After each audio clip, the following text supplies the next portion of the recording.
This review is about the 1977 film End of the World, starring Sue Lyon, Christopher Lee, and Kirk Scott.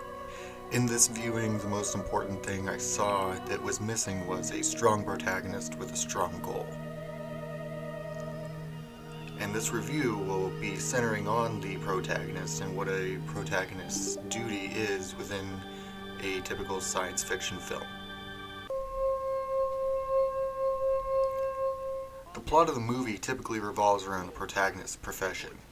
Say, for example, Harrison Ford is a Blade Runner, Tell him I'm eating. Seth Brundle is a scientist, and MacReady is a pilot. Those clouds keep moving over the sun, we're gonna get a whiteout. We get caught in that, and you can scratch one doctor and one pilot.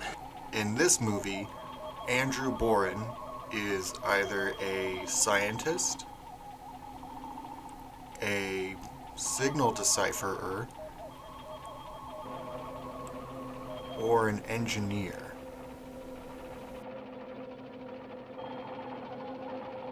Regardless, Andrew's running his own side project where he deciphers signals from outer space.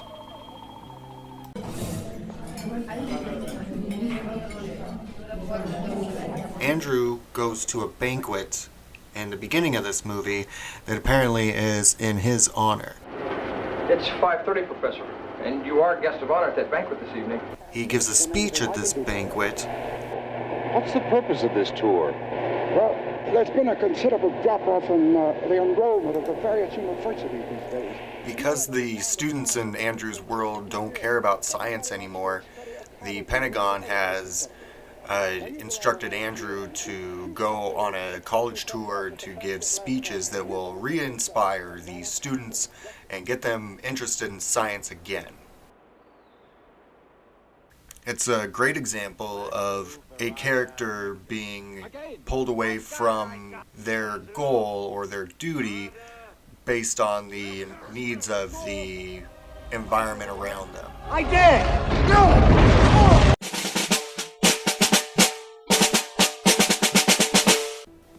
However, Andrew pushes away from his call to action, and so does the film.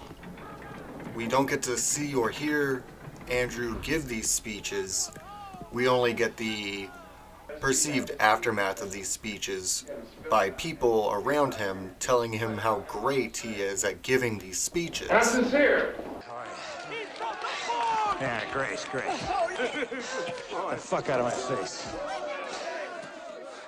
Instead of heeding the call to action, like most protagonists in any film, Andrew goes on adventuring. He attempts to find the origins of the signals. The origin of one of the signals is coming from a secret base. The base that his friend, Doctor, works at. He's intercepting signals from Russia and decoding them in his lab. The other is coming from a church up in the hills in maybe California. This church is headed by Father Pagado and some nuns. My monitors keep pointing to this area. Father Pagado assures the two, Sylvia and Andrew, that there's no funny business going on up there.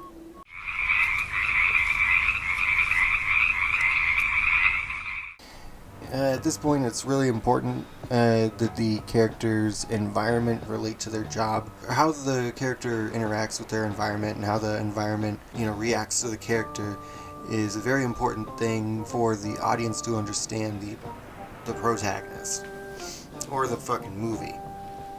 So Andrew drives home and appears to blow through traffic, which is uncommon to everyone who is listening to this. Traffic at 5 means up to a 3-hour road time. Andrew appears to live in a prosperous place atop a hill. Rupert McKee claims all great things happen at the tops of mountains. I'd like to hear why he thinks Andrew lives upon one. Regardless, this is an example of a scene used to get to a 90-minute runtime.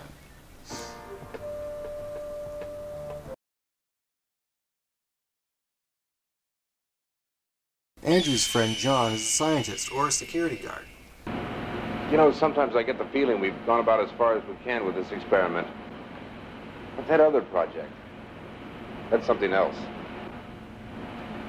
I got a feeling I'm really onto something important. and nobody else in the plant's willing to help. I know. How else would he know Andrew has gone as far with the experiment as humanly possible? Is it because the script needed someone to validate Andrew's thoughts, and in turn get us on Andrew's side? This is a cheap way to avoid shooting exposition in films. It's not only helpful to the writer, director, or producer when a protagonist who wants to be understood can just toss words at a human-shaped echo chamber. It requires a little effort, small amounts of coaching, and it's super cheap. We develop a strong connection with the people we work with, even if it's base-level transitory complaining. We all experience the same problems at work. Our problems develop our opinions of our boss, our work, and our customers. We express our opinions to our coworkers or, sympathetic walls. All of our helpful, unheard criticisms resolved would improve our quality of work. But instead, they bounce around a circle of folks who would never meet up at 6:30 in the morning to speak about them if they weren't being paid. So why does John know anything about the time crystals? And what hours does John work? Does he work days and nights? Does John live there? Maybe John's a ghost or a figment of Andrew's imagination. Maybe John is Andrew, and Andrew is what John thinks the scientist is.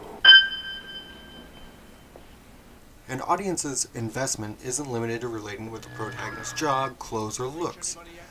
That basic shit only gets you so far. What's more important is how they are slighted at their job. That kind of term, slighted, is relatable. No one I know or the people they know are paid to work on warp drive crystals. Yet, all those people think their boss is a dummy who doesn't get what's really going on. Andrew doesn't prove to us he's in the right. He just complains and rolls his eyes.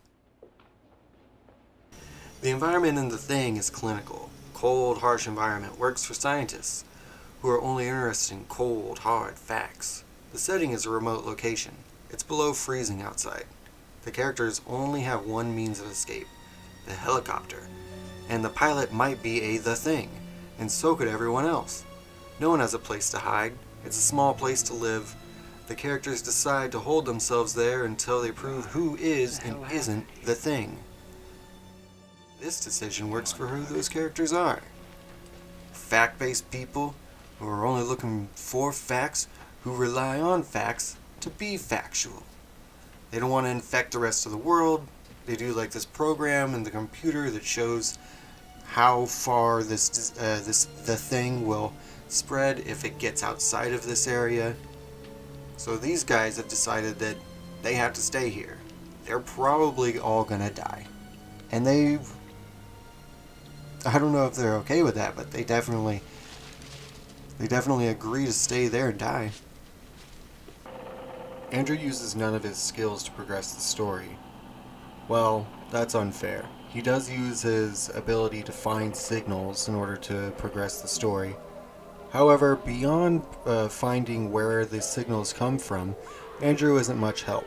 The rest of the movie plays out with the other characters, the villains, just going ahead and doing whatever they want to. Once Andrew and Sylvia are captured, Andrew devises an escape plan, which is a bust immediately. Some other dude dies and Andrew could give a fuck less. Sylvia's the only one that seems to care about anything in this movie. Aside from retrieving the time warp crystal for the aliens, Andrew's skills appear to be useless. If only we'd heard Andrew's speeches, then maybe we'd be able to see why Andrew gives in so easily to the aliens.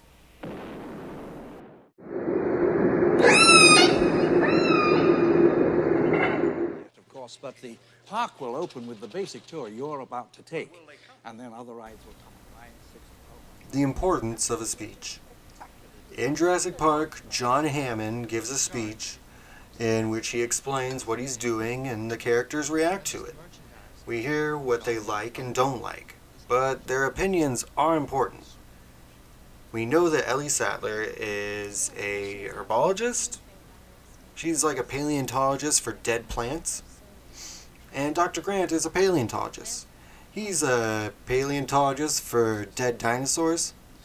And Malcolm is a chaosician. He's a paleontologist of the math world. And knowing what those characters do before having them there, and having them then share their opinion once we know what they do, gives them a lot more clout when they respond to John Hammond's speech. And as a bonus, it sets up opportunities for foreshadowing. And that's what makes science fiction really dope, is because you have experts trying to figure out what the fuck is going on with situations that they've never been exposed to, even though they're at the height of their field.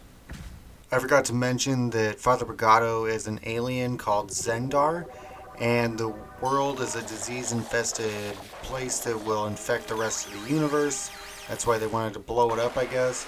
And then Andrew and Sylvia bail to Zendar's planet, and the world blows up.